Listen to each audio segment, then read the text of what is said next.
کربلا کا میدان ایک عبرتناک منظر پیش کر رہا تھا۔ ٹوٹے ہوئے نیزے، بکھرے ہوئے تیر، جلے ہوئے خیموں کی لکڑیاں اور زمین پر شہداء کی باڈیز، یہ سب اس بات کی گواہی دے رہے تھے کہ ابھی کچھ دیر پہلے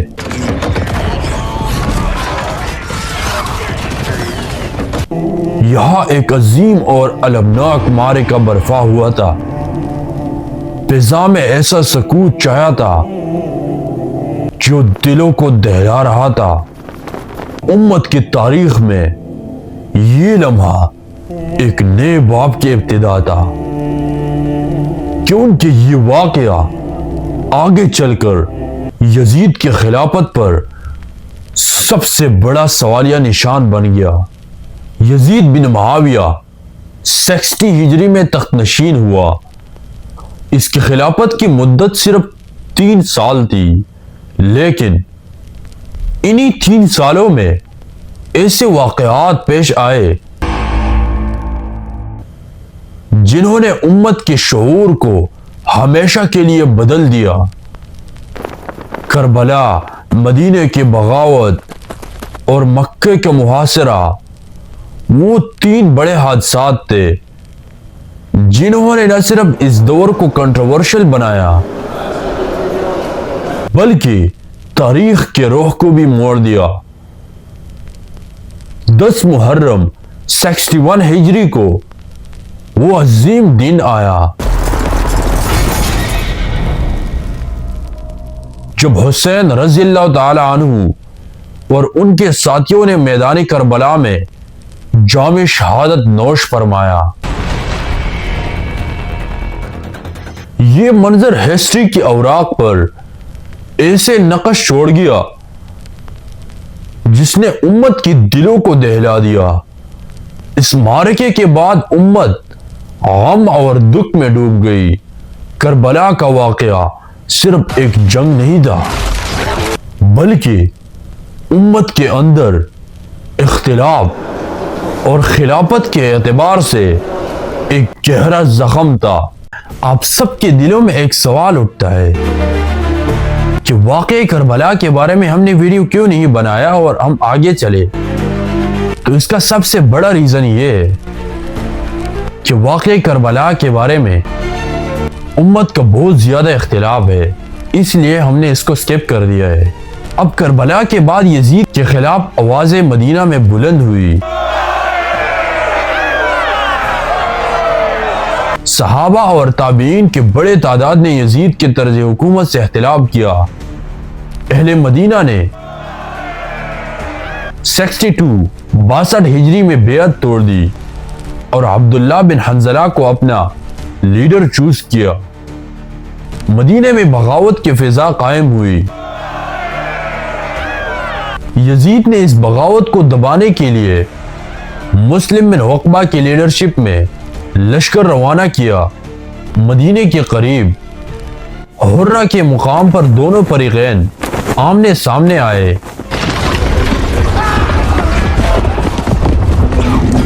جنگ شروع ہوئی اور اہل مدینہ کو شکست ہوئی۔ شہر میں خونریزی ہوئی اور لوگوں کو بڑے نقصان اٹھانے پڑے۔ یہ واقعہ امت کے دلوں میں مزید پریشانی کا سبب بنا۔ مدینہ جو اسلام کا پہلا مرکز اور رسول اللہ صلی اللہ علیہ وسلم کا مدینہ، اس کے اندر پیش آنے والے یہ جنگ ایک ایسا صدمہ تھی جو امت کے اجتماعی شعور کو ہلا گیا۔ اہل مدینہ کے لیے یہ زخم برسوں یاد رہا۔ مکے کا محاصرہ۔ مدینے کے بعد مکے میں عبداللہ بن زبیر رضی اللہ تعالیٰ عنہ نے خلافت کا دعویٰ کیا۔ وہ خانہ کعبہ کے سائے میں ڈٹ گئے اور لوگوں نے ان کے ہاتھ پر بیعت کرنا شروع کر دی۔ یزید کے لیے ایک اور بڑا چیلنج تھا۔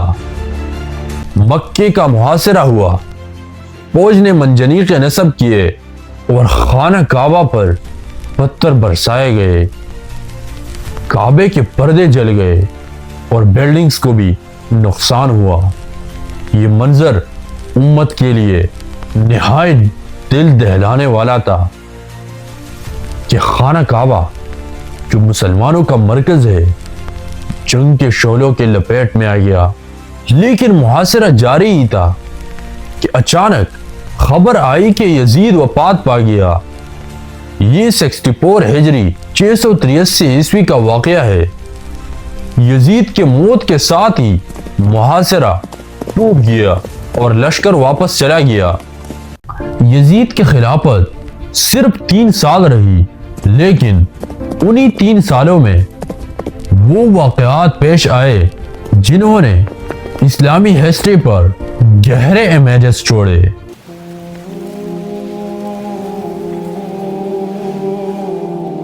کربلا کا خون اور المناک منظر، مدینے کا زخم اور مکے کا محاصرہ،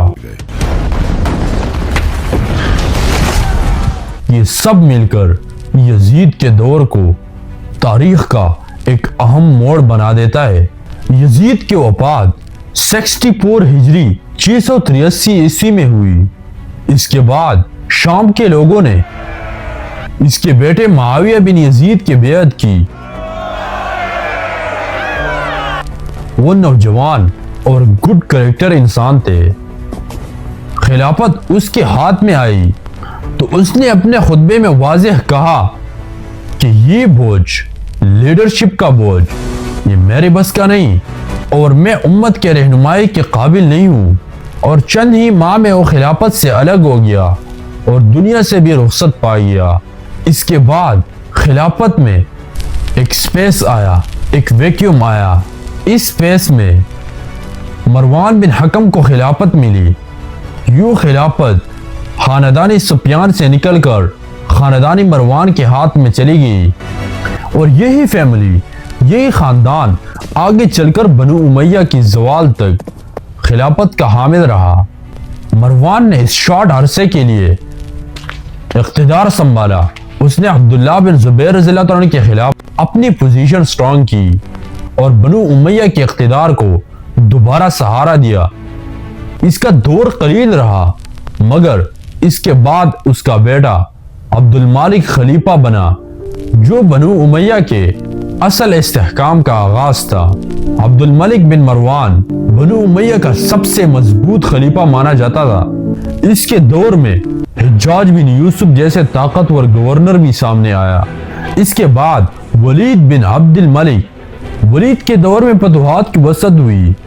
اسپین کی فتح جس کی قیادت طارق بن زیاد نے کی، سندھ کی فتح محمد بن قاسم کی قیادت میں، مشرق میں وسطی ایشیا کے سرحدوں تک فتوحات۔ ولید کا زمانہ ترقی اور وسعت کا دور تھا، مساجد اور تعمیرات میں بھی بڑا کام کیا۔ اس کے بعد سلیمان بن عبد الملک، سلیمان نے اپنے بھائی کے اپوزٹ نرم حکمت عملی اپنائی، لیکن اس کے دور میں خلافت کے مسائل بڑھنے لگے۔ عمر بن عبدالعزیز، یہ خلیفہ تاریخی اسلام میں عدل و انصاف کی علامت ہے۔ اس نے خلافت کو اصل خلافت راشدہ کے روح کے قریب کرنے کی کوشش کی، بیت المال عام لوگوں پر خرچ کیا، ظلم و جبر کو ختم کیا، مظلوموں کو انصاف دیا، غیر مسلم رعایا کے ساتھ عدل کیا اور جزیہ ختم کر دیا ان سے جو اسلام قبول کر لیتے۔ اگرچہ اس کا دور مختصر رہا، مگر تاریخ میں اسے خلیفہ کہتا ہے۔ عمر بن عبدالعزیز کے بعد دوبارہ طاقتور مگر سخت حکمران آئے، جیسے ہشام بن عبد الملک۔ ان کے دور میں عباسی تحریک شروع ہو گئی۔ بالآخر اندرونی بے چینی، عیش و عشرت اور عوامی ناراضگی نے بنو امیہ کو ویک کر دیا۔ مشرق میں عباسی تحریک شروع ہو گئی۔ 132 ہجری میں ابو العباس صفاح نے عباسی خلافت قائم کی اور بنو امیہ کی مرکزی خلافت ختم ہوئی۔ صرف اسپین میں بنو امیہ کی حکومت باقی رہی، جو کئی صدیوں تک قائم رہی۔ یزید کے موت کے بعد اس کے بیٹے معاویہ بن یزید کو مختصر عرصے کے لیے خلافت ملا، لیکن وہ دستبردار ہو گیا اور وہاں سے بنو امیہ کا اصل دور شروع ہوا۔ عبد الملک بن مروان نے اس خلافت کو مستحکم کیا، ولید نے فتوحات کو وسعت دی، عمر بن عبدالعزیز نے عدل قائم کیا، اور آخر کار عباسیوں نے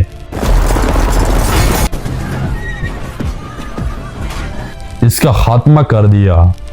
یہ تقریباً 90 برس کی یعنی 90 سالوں کی تاریخ تھی جو ہم نے مختصر اس ویڈیو میں بیان کیا۔